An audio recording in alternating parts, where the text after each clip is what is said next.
जय हिंद दोस्तों। चलिए आज हम शुरुआत करने वाले हैं अपने टिप्स नंबर 2 की क्लास को। यहाँ पर हम टिप्स नंबर 2 पढ़ेंगे, बहुत ही जबरदस्त तरीके से पढ़ने वाले हैं, जहाँ पे हमारी ये टिप्स जो है हमारे इंग्लिश स्पोकन क्लास को बहुत ही खूबसूरत और बहुत ही इंग्लिश कम्युनिकेशन को गजब की बनाने वाली है। चलिए तो ज़्यादा देर ना करते हुए हम टॉपिक पे चलते हैं। देखिए टिप्स नंबर 2, यहाँ पर टिप्स नंबर 2 है मेंशन, यहाँ पे टिप्स नंबर 2। ये छोटी छोटी टिप्स जो है ना आपको बहुत ही गजब का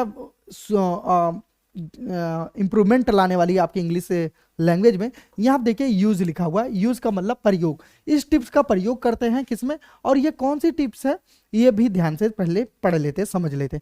देखिए इस टिप्स में हम पढ़ेंगे नीड टू का प्रयोग।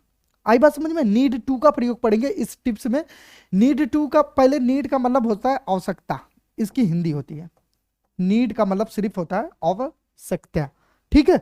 अब ये देखिए आवश्यकता के बारे में हम धीरे से और कम जो है धीरे धीरे करके आगे पढ़ेंगे। देखिए कोई काम करने की आवश्यकता या जरूरत है, कोई काम करने की आवश्यकता या जरूरत है, या तो वह काम करना चाहिए, ऐसा अर्थ व्यक्त करने के लिए नीड टू का प्रयोग किया जाता है।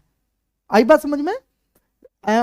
ओके, कोई काम करने की आवश्यकता है या जरूरत है, या तो ये काम करना चाहिए, इस ऐसे हिंदी वाक्यों को अर्थ व्यक्त करने के लिए हमें नीड टू का क्या प्रयोग करते हैं। Is that clear? Are you getting my point? उसके बाद आता है फार्मूला। फार्मूला का मतलब क्या होता है? विधि, यानी तरीका, किस तरीके से बनाएंगे। तो सबसे पहले हम लगाएंगे सब्जेक्ट। सब्जेक्ट का मतलब वह व्यक्ति यानी जो कार्य करता है। अब किसी भी प्रकार का सब्जेक्ट हो, चाहे आई हो, चाहे मैं, चाहे यू हो, चाहे दे हो, चाहे वी हो, चाहे राम श्याम हो, चाहे किसी भी प्रकार का सब्जेक्ट रहे, उसके साथ हर हालत में नीड टू का ही प्रयोग होगा। Is that clear? उसके बाद आता है क्रिया का पहला रूप।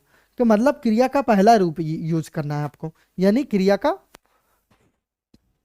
मूल रूप। अब देखिए यहां पे लिखा तुम्हें अपने नाखून को काटने चाहिए, यानी ये काम करने की आवश्यकता है, यानी क्या, ये जरूरत है कि तुम्हें अपने नाखून को काटने चाहिए। Is that clear? तो इंग्लिश क्या होगी? तुम्हें अपने नाखून को काटना चाहिए, तो यानी कौन काटेगा? तुम्हें। तुम की इंग्लिश क्या? यू होती है। तो सब्जेक्ट कौन है? तुम की इंग्लिश यहाँ पे यू हो गई। हो गया। उसके बाद कहता है कि नीड टू को लगा दो जी, तो आपने यहाँ पे नीड टू को लगा दिया।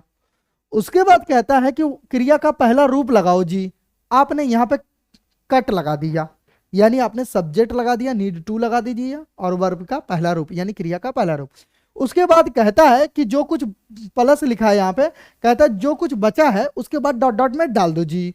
तो आपने यहाँ देखिए ध्यान देंगे, यू नीड टू कट, यहां तक फार्मूला हुआ। उसके बाद कहता है प्लस डॉट डॉट में योर नेल्स आपने डाल दिया, यानी तुम्हारे नाखून।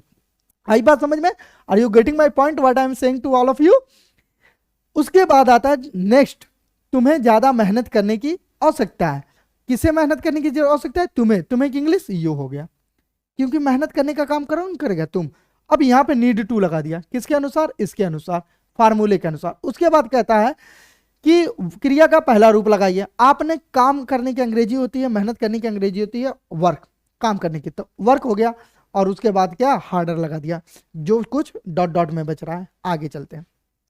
तुम्हें यह किताब एक बार पढ़नी चाहिए, यानी तुम्हें इस किताब को एक बार पढ़ने की आवश्यकता है, यानी तुम्हें यह किताब एक बार जरूर पढ़नी चाहिए। Is that clear? तीनों सेंस एक ही कह रहा है। तो मतलब तुम्हें की इंग्लिश क्या हो जाएगा? यू हो जाएगा। यहाँ पे आप यहाँ पे आराम से बिना सोचे समझे आप यहाँ पे यू का यूज कर दीजिए। Is that clear? आपने यू ले लिया। उसके बाद आता है नीड, आपने यहाँ पे नीड टू ले लिया। यू नीड टू क्या करना चाहिए? देखिए ध्यान से समझिए, वर्ब क्या है, इस चीज को ढूंढिए कि क्रिया क्या कह रही है, कि तुम्हें यह किताब और एक बार पढ़नी चाहिए। ओहो, यानी पढ़नी चाहिए। तो क्या हो जाएगा? रीड। क्या पढ़नी चाहिए? किताब। तो दिस बुक, यह किताब। तो यहां पे लिख दिया आपने दिस बुक। तो you need to read this book. अब क्या? एक बार और, तो एक बार अंग्रेजी हो जाएगी वंस अगेन। वंस अगेन लिख दिया आपने। Is that clear? मैटर खत्म, आपका इंग्लिश का सेंटेंस बन गया। You need to read this book again, यानी तुम्हें इस किताब को एक बार जरूर पढ़ना चाहिए। आगे देखिए, तुम्हें यह काम करना चाहिए। किसे करना चाहिए? तुम्हें की इंग्लिश क्या हो जाएगा? यू। तो आपने यू लगा दिया। उसके बाद क्या, नीड टू, तो यहाँ पे नीड टू लगा देंगे।